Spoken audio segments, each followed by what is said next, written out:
Hey everybody, Josh RV Nerd here at Haylett RV of Coldwater, Michigan. 6,365 pounds, the Catalina 263 BHS. There's a lot of 6s and 3s and 5s in there. Holy cow.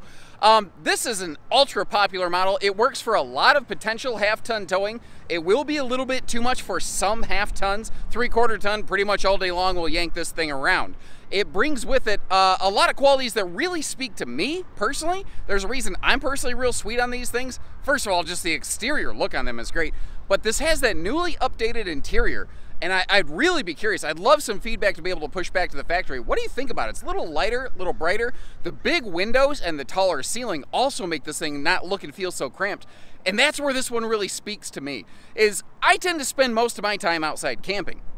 I'm not all about the TV and the entertainment center and the fireplace, but if I'm stuck inside on a rainy day because every now and then the weatherman gets it wrong, not tripping over my family the entire time would be great. Because when I camp, I'm actually in a no-slide bunkhouse about this size, and I only like to go out if I can get at least a 4-day weekend out of it. I like to make sure I can justify my time away from the shop and really have time to zero out and relax and not spend so much time rushing around.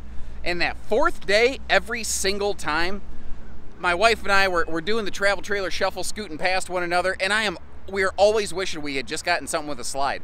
And that's where I think this one comes in. Get your second camper the first time. You'll never regret it. You'll never regret the extra space you get from this slide.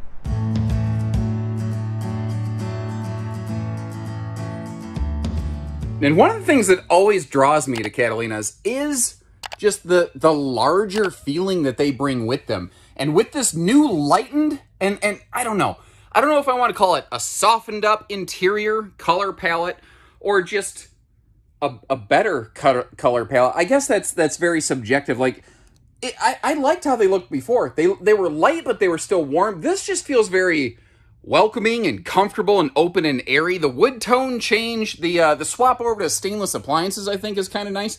But you still get a touch of that nice, deep, rich, warm, welcoming color, especially in the fabrics. That is one of the other interesting changes to the Catalina lineup, is they don't really have different decors anymore. This is just what it looks like.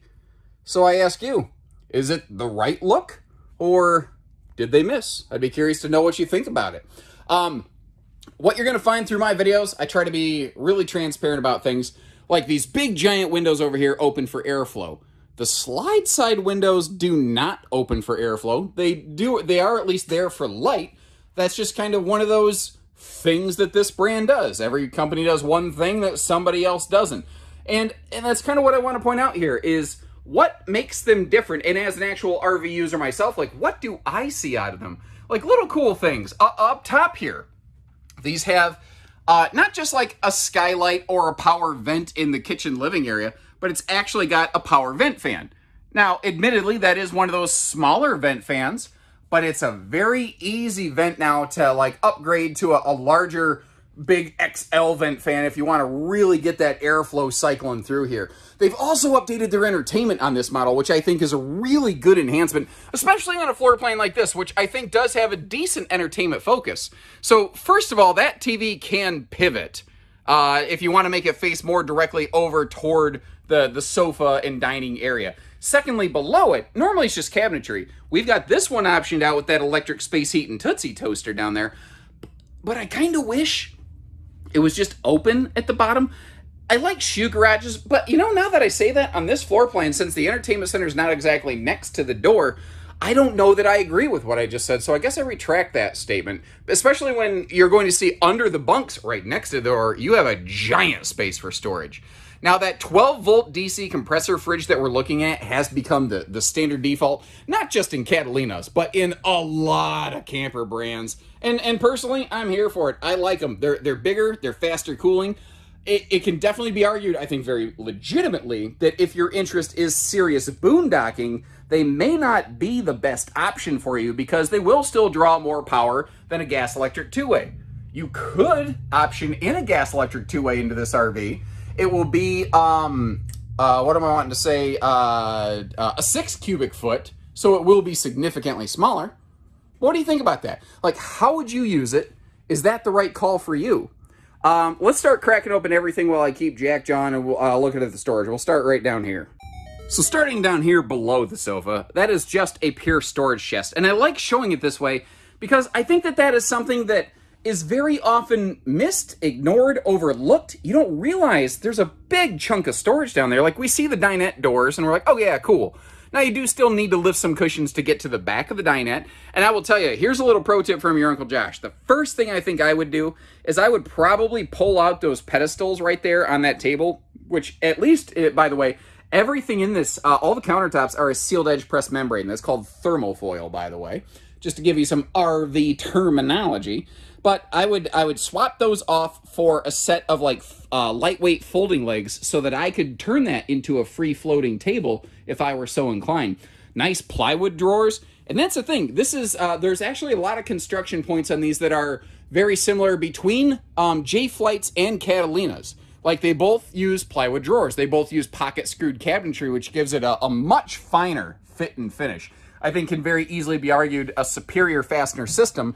I think mostly for visual cosmetics. I'm not really concerned about the longevity of the cabinetry with a stapled fastener. I've been in this business long enough that I've seen plenty of stapled cabinets hold up just fine. Nice wastebasket space there, by the way. Sorry I forgot to check that out or open that suitor. Over that big stainless farm sink. You've got a nice window off the door side where you can keep an eye on the family. Especially handy like if you are at the dining. Between that window right there, potentially the screen door. But notice again, the double breeze windows on the bunks. First of all, good airflow. Secondly, privacy curtains. And third, let you actually keep an eye on what's going on in your campsite. Little things though, like the sink covers over here. This is something I show a lot on Catalinas because I think it's a cool thing they can do. And it's even cooler when I actually stage this properly and flip that backwards. Of course, the camper's not level, so it's going to fight with me. So whatever, we're doing it live. But the glass top works as a good backsplash, which by the way, you don't cook on the gas top. I've seen a couple instances where we've replaced some glass covers on some stoves for people who reported that they thought they could cook on that. That is not an induction stovetop cooking surface, mind you. That is a propane flame, and of course this wiggled loose in transit, just needs to get slotted back up in place, but I'm not left-handed, so never mind you. Big pantry though. And that is something right there a lot of bunkhouses often really suffer from, is a severe lack of good pantry space. But it occurs to me, I said that you could turn that TV, but you didn't really get to see it. Well, that thing can really crank, frankly. It's not a hard 90 degree, but it is pretty much a direct facing view. Like just to give you an idea, if I sit over here at the sofa, that ain't bad. You know, at first glance, when you first see this setup, you're looking at it going, man, I don't want to have to crank my neck around. But this is a very natural, organic angle. Just to kind of show you here, if I flip the camera around, this is all I'm doing. Like, here's straight, and I'm going like that. That's it. And now I've got a direct facing TV. It is not that bad. And frankly, most of the time, I think a lot of people tend to like shift in a couch. And when you're doing that, you're not turning your neck at all. This is easy viewing. Also, nice private front bedroom. Now, some manufacturers who build this floor plan build a big, extra wide sliding bedroom door, which is nice. It makes the living room look and feel bigger. So there's definitely value to that. But it also means that it's harder to lock and latch for privacy's sake. So this is kind of what I call like a max privacy bedroom. And there's so many different little shades of gray in the camping world. Like we have floor plans like this here from Coachman, from Jayco. Keystone makes some stuff like this. I'm missing somebody. Forest River makes just a whole slew of stuff like this that we carry here at Haylett RV. And they'll do a lot of similar things like they have the household and USB outlets on both sides of the bed, some things like that. You know, they each do it a little different, and that's what's nice about having different brands at Haylett RV. We can be very candid with you about what each of them does well. For instance, all Catalinas always use a Camp Queen bed. This is not a True Queen. They leave you room. You could upgrade to a True Queen. It'll get tighter in here for sure. But they also do their own nice little thing. Since this RV is a little taller, they give us just a switch for the ceiling lights, which is really, really handy. Straight across from the bread, Yep, the bread room. I've done that one before. The bedroom, we have TV hookups here if you're so inclined. And then over here, you see there's a second entry door, but right next to it, there's door number 2. Well, if we use our X-ray laser vision and look inside there, you see that's just a huge additional chunk of storage space that is very common in the world of laminated campers, less common in stick and tin campers. I'll tell you though, Wildwood absolutely does a good job of that. I've always kind of felt that Coachmen was one of the very best leaders in like storage space, but man, Wildwood's really been giving them a run for their money. By the way, just little things like a digital thermostat instead of the, the old Indiana Jones one. It's just little stuff like that that I notice. Again, sealed edge counters. The bathroom in these, kind of like the bedroom, this is a business space. We are making transactions, you could say. The occasional deposit. I hope you're not making any withdrawals. That might not be the best metaphor. Let me work on that. I'll work that out on my own time. Never mind. Little things that actually kind of surprise me. Like in the Catalina Summit series, which is the little simpler series, you have a plastic toilet. In the Legacies, it almost surprises me to see that. But at the same time, it works. All I need that toilet to do is work. I don't need it to be fancy. And if the only thing you need in this RV is like, you're like, ooh, I like that it has a shower instead of a tub. I like that it has the shower surround. It's nice and tall. If the only thing you need is just a porcelain toilet, give us a call. That kind of stuff can be exchanged. That is not difficult sort of things for us to handle here at Haylett RV. And with the slide closed and what I like to call road mode, we do lose the ability to pass up through the RV to the bedroom. But you notice, like the kitchen, pretty much everything in the living room, the bathroom, the bunks remain totally accessible in transit.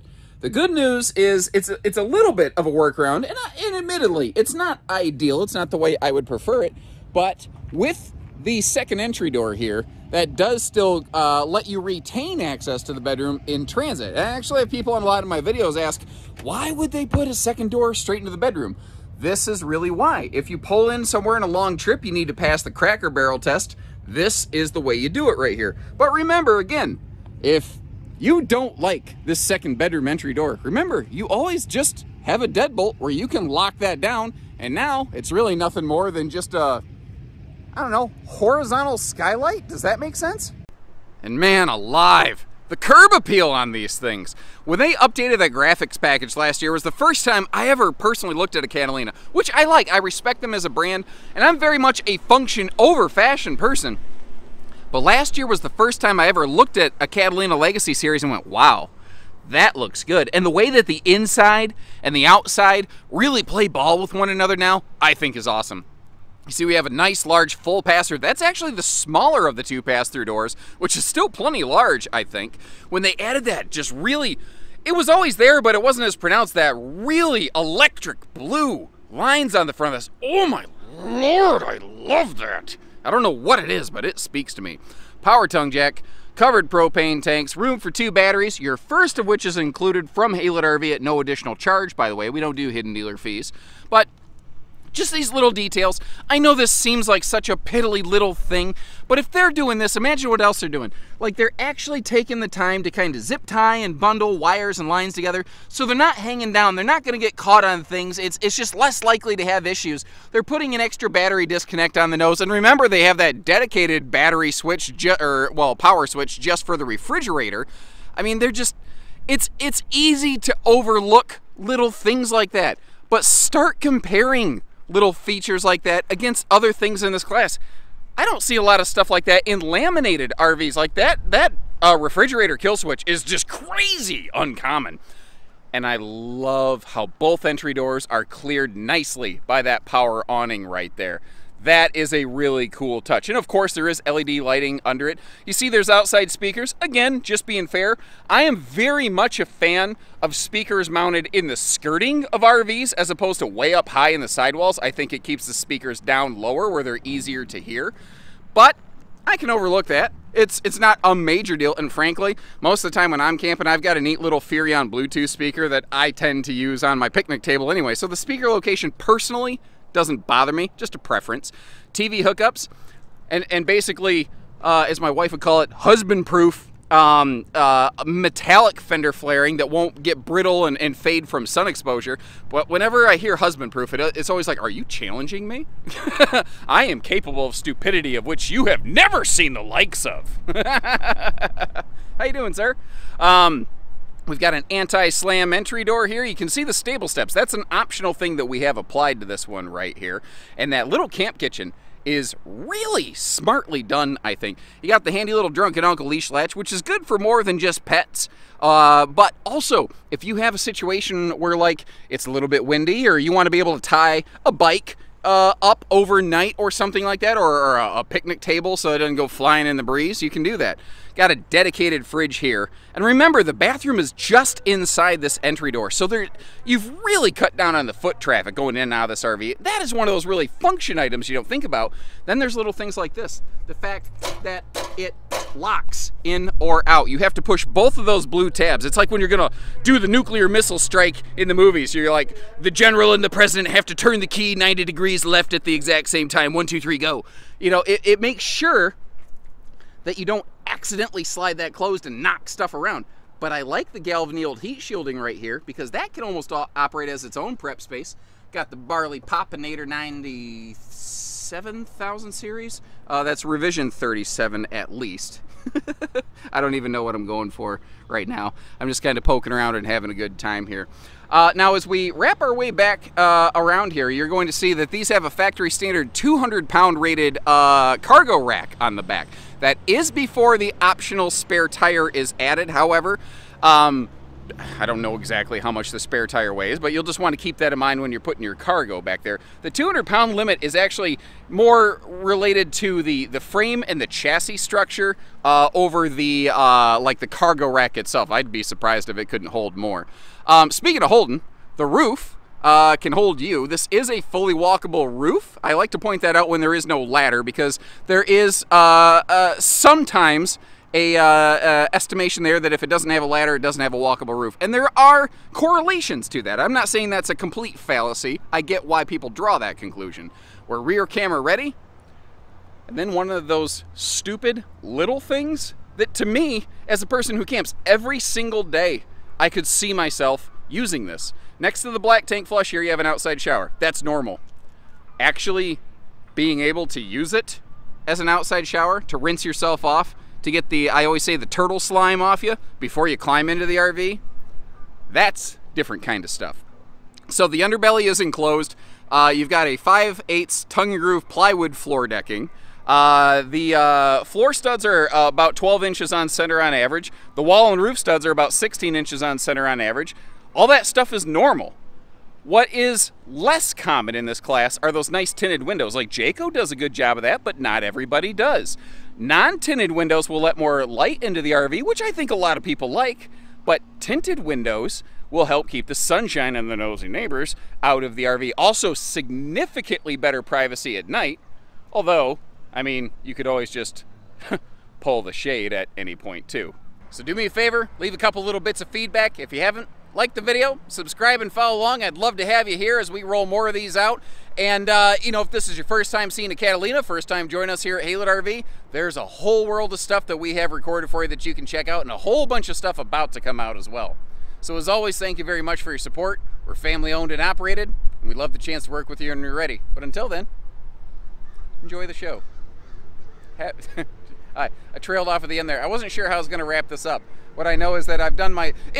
The end of every one of my videos is like an AC/DC song. Like, it's like, okay, it was cruising along fine for a while, and then at the end it just goes and just falls apart. Happy camping, everyone!